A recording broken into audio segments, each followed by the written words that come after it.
नमस्कार दोस्तों, एक बार फिर से आपका स्वागत है वायरल क्विज क्विज के चैनल पर।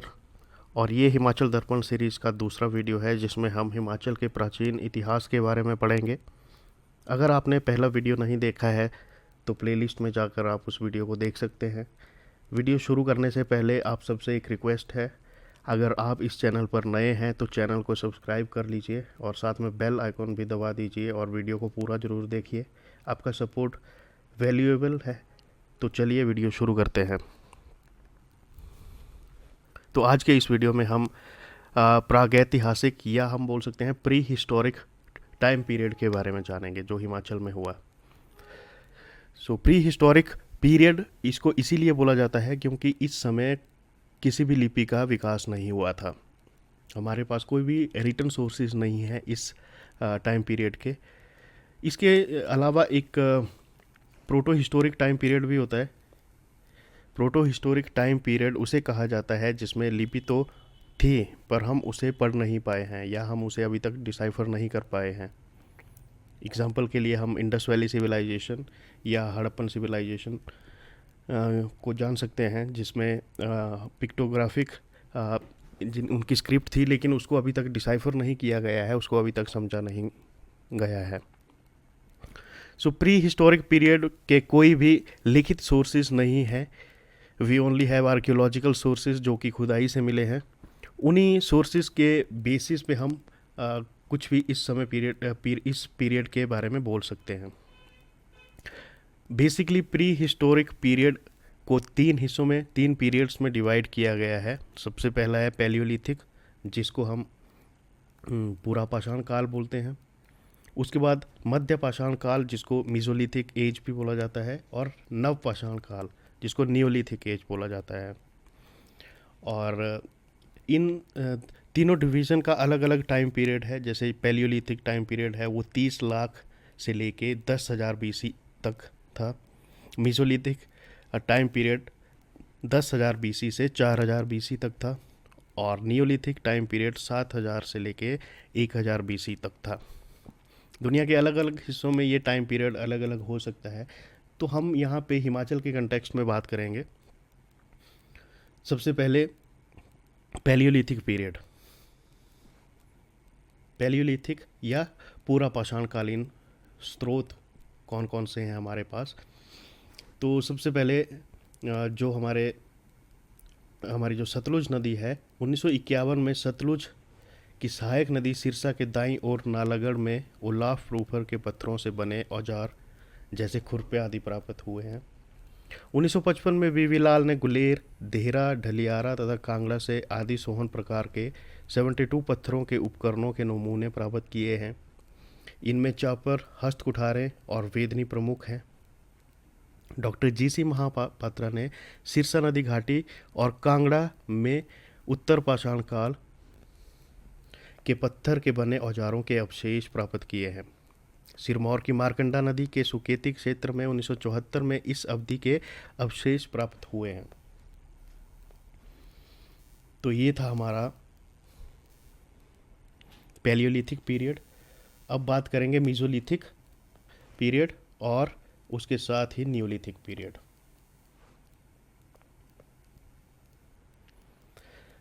भारत में इस अवधि जो कि 10,000 BC से 1,000 BC के बीच का समय माना जाता है, जबकि यूरोप में इसका विभाजन किया गया है।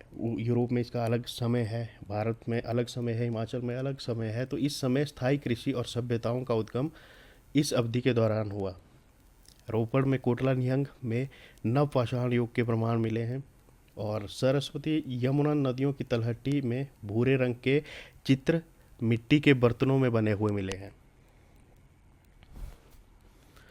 तो ये था हमारा मीजोलिथिक और नियोलिथिक एज या मध्य पाषाण और नव पाषाण कालीन स्रोत जिनके बारे में हमें थोड़ी सी ज्ञान है, नॉलेज है।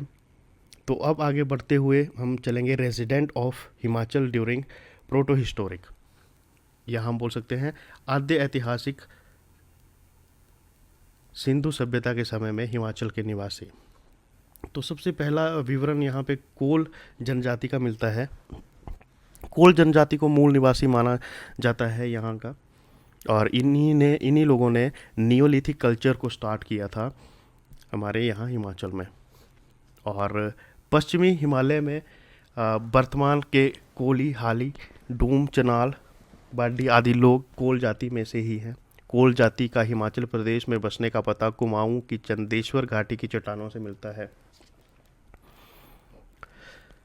तो सबसे प्राचीनतम जनजाति इसको माना जाता है हिमाचल में निवास करने वाली। और इनके बाद जो दूसरी जनजाति आती है उसको किरात या मंगोलों के नाम से भी जाना जाता है।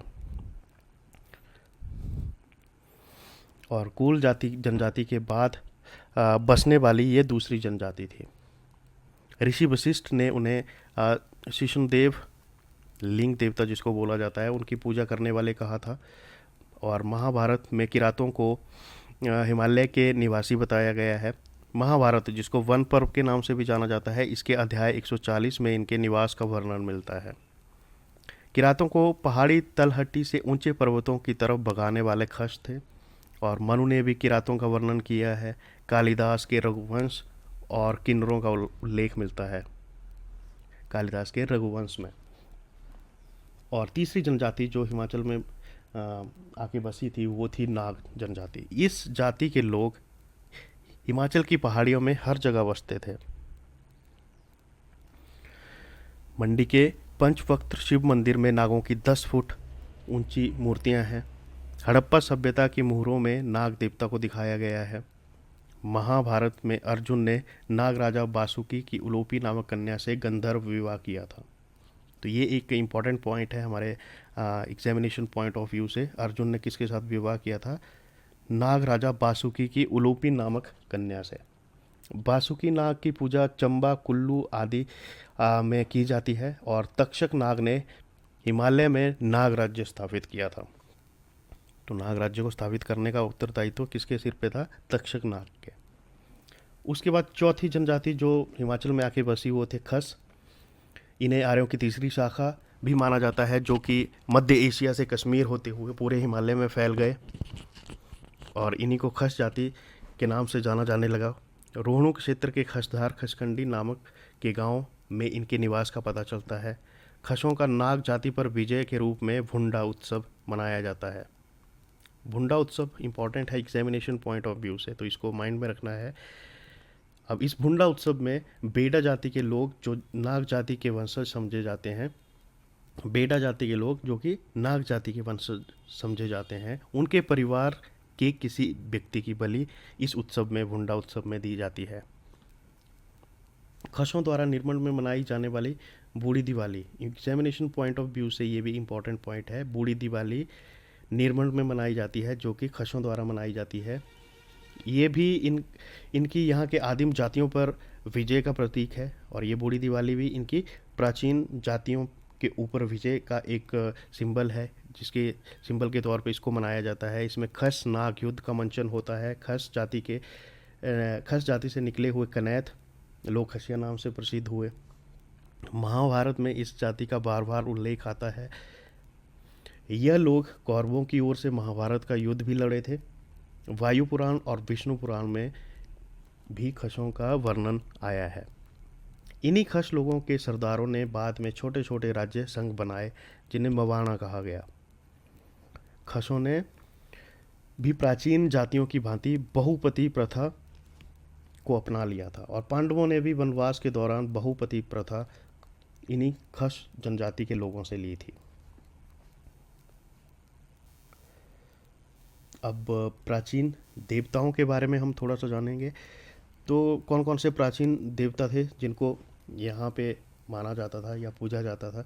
तो सबसे पहले शिव। हिमाचल के आदि निवासियों द्वारा ऐसे देव की उपासना के प्रमाण मिलते हैं जो शिव जी से मिलते जुलते हैं। और इसके उदाहरण बहुत सारे हैं, जैसे मणि महेश, किन्नर कैलाश, महासु देवता का मंदिर। इन सभी मंदिरों से हमें शिव की उपासना के प्रमाण मिलते हैं। हिमाचल का प्राचीनतम धर्म शैव धर्म है। और ऐसा भी माना जाता है हिमाचल में सबसे प्राचीनतम जो धर्म है वो शैव धर्म है। जैसे कि हमारा जो सिंधु घाटी सभ्यता थी या हड़प्पन सिविलाइजेशन थी, वहाँ पे भी पशुपति देवता की पूजा के प्रमाण मिलते हैं। तो उस पशुपति देवता को भी शिव ही माना गया है। इसके साथ साथ शक्ति पूजा के भी यहाँ पे बहुत सारे प्रमाण हमें मिले हैं। यह पौराणिक काल में दुर्गा, काली, अम्बा और पार्वती आदि नामों से प्रसिद्ध हुई। छतरानी में शक्ति देवी मंदिर, भरमौर में लक्ष्मणा देवी मंदिर, ब्रजेश्वरी देवी मंदिर, ज्वालामुखी, हिडिंबा देवी कुल्लू, नैना देवी बिलासपुर, हाटेश्वरी देवी हाटकोट और भीमा काली सराहन हिमाचल प्रदेश में शक्ति उपासना के प्राचीन प्रमाण हैं। और शिव और शक्ति के अलावा यहाँ पे नाग देवता की पूजा भी की जाती है। नाग देवता के अनेक मंदिरों एवं पूजा स्थलों के प्राचीन प्रमाण हिमाचल प्रदेश में प्राप्त हुए हैं। अब इसके बाद आर्य और हिमाचल, आर्यों के बारे में जानेंगे। तो आर्य ये मध्य एशिया से होते हुए भारत में आए थे। ये अपना पशुधन, देवता और लगभग अपना सब कुछ लेके यहाँ पे आए थे, इसीलिए इन्हें यहाँ पे वैदिक आर्यों के नाम से जाना जाने लगा। तो सबसे पहले ये पंजाब, जिसको सप्त सिंधु भी बोला जाता है, वहाँ पे बसे और वहाँ से शिवालिक की ओर बढ़े और इनका सामना यहाँ पे शिवालिक में प्राचीन निवासियों से हुआ, जो कि कौन से सबसे पुराने प्राचीन निवासी शिवालिक या हिमाचल के कोल, किरात और नाग जाति के लोग, इनसे इनका मुकाबला हुआ। अब इसके बाद सांबर दिवोदास युद्ध।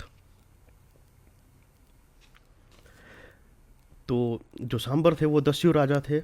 इनके पास यमुना से लेके ब्यास नदी के बीच की पहाड़ियों में लगभग 99 किले थे और ऋग्वेद के अनुसार दस्यु राजा सांबर और आर्य राजा दिवोदास के बीच में 40 वर्षों तक युद्ध हुआ। अंत में दिवोदास ने उद्व्रज नामक स्थान पर सांबर का वध कर दिया और आर्यों ने कोल, किरातों और नागों को निचली घाटियों से खदेड़कर दुर्गम पहाड़ियों की ओर जाने पर बाध्य कर दिया। ऋषि भारद्वाज आर्य राजा दिवोदास के मुख्य सलाहकार थे। ये प्रश्न भी एग्जामिनेशन में बहुत बार आ चुका है।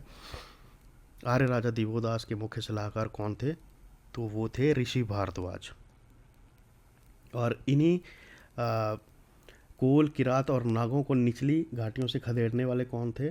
आर्य थे। उसके बाद खस और आर्य।